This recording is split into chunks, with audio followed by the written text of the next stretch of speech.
ආයිබෝවන් කියලා හැමෝම පිළිගන්නවා. ඉතින් අද මම කතා කරන්නේ ලැමූරියාව නැත්නම් අටලංකාව පිළිබඳව.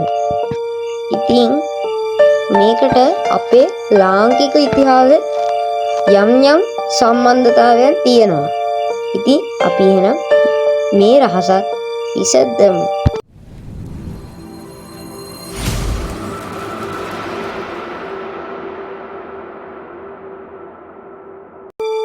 ඉතින් අපි මේ ලැමූරියා විද්‍යාත්මක ලෝකෙට මුලින්ම ආවේ කොහොමද වගේම ලැමූරියාව සම්බන්ධ විද්‍යාත්මක පසුබිම ගැන කතා කරමු.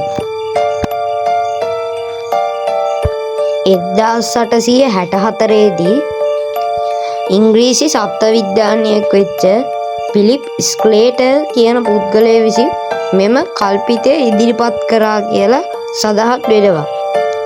ඉතින් ඉන්දියාව හා මැඩගස්කරය අතර තියෙන මේ භූමියේ මේ සත්ත්ව විද්‍යාඥයා පොසිල හොයාගන්නවා ලීමර් කියන සත්තුන්ගේ. ඉතින් ඒ අඩුව ඉන්දියාව හා මැඩගස්කරය අතර මේ සත්ත්ව විද්‍යාඥය ඉදිරිපත් කරන කල්පිත න්‍යායක් මහද්වීපයක් තිබුණා කියලා. ඉතින් මේ ලීමර් සතුන්ගේ නමින් ඒක ලැමූරියා කියලා නම් කරන්න මොහු තීරණය කරනවා. ඒ වගේම මේ ලැමූරියා ඒ දවස්වල හැදින්නුවේ විද්‍යාත්මක දෙයක් විදියට. ඉතින් මේක අතීතයේදී ගිලී ගිය මහද්වීපයක් වශයෙන් හඳුන්වනවා. 20 වෙනි සියවසේ භූතැටි චල්ඩේවරව කියලා හොයාගත්ත කාලෙ වෙනකොට මේක විද්‍යාපතයකින් බැහැර වෙනවා. මොකද කිව්වොත් මේ විදිහට භූතැටි චල්ඩේවරව නම් මේ දේ වෙන්න පුළුවන් සම්භාවිතාව ගොඩක් වැඩි නිසා විද්‍යාඥයන් විසින් ඉන්දියානු සාගරයේ ගිලී ගිය මොරිටියා කියලා මහද්වීපයක් ගැන හොයාගන්නවා. හැබැයි දැනට සඳහන් තොරතුරු අනුව මේ මොරිටියා වලටයි ලැමූරියා වලටයි කිසිම සමානකමක් සහ සම්බන්ධකමක් නැහැ කියලා තමයි සඳහන් වෙන්නේ. ඉතින් මේක තාම වැඩිදුර පරීක්ෂණ කරමින් පවතිනවා.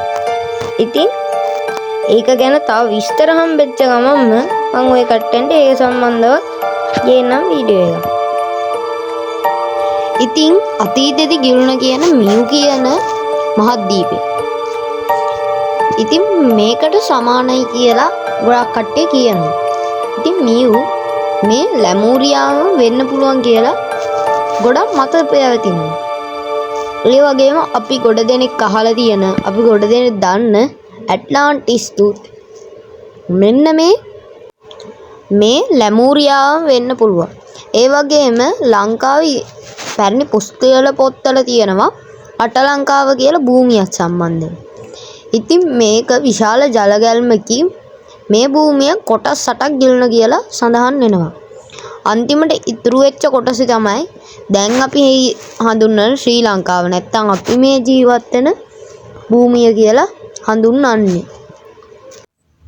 ඉතින් ඉන්දියාවේ ජනප්‍රවාදවල තියෙනවා දකුණු ඉන්දියාවට අයිති වෙච්ච කුමාරිකන්දම් කියලා ප්‍රදේශයක්.